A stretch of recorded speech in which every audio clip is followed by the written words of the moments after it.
Benjamin skal se godt ud.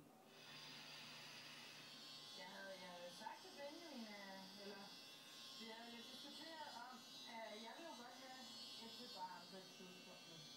Nu? Ja, okay, så nu ikke også. Men det vil Benjamin ikke. Og han siger, at hvis jeg skal have lov til at have et barn, så skal der fedtes rimelig meget. Og det indebar blandt andet en middag, sagde han.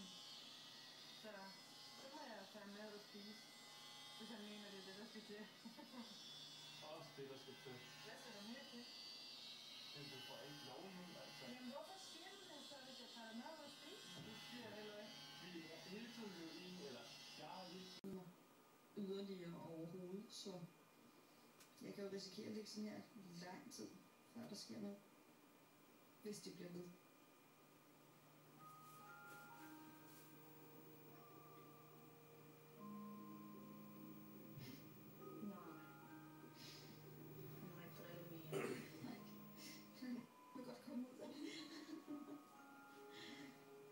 Men jeg skal ikke gøre det, inden jeg flytter. Han har 4 dage. Det har han ikke engang. Han har 2 dage, for jeg skulle snart på livskab.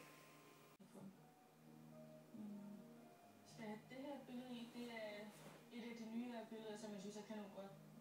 Han er skønne nogen på de her billeder, altså. Så det skal i hvert fald med. Så. Men jeg synes jo, han er skøn på alle billeder, så det er lidt svært at vælge. Og det her, der kysser han sin første kæreste, Calvin.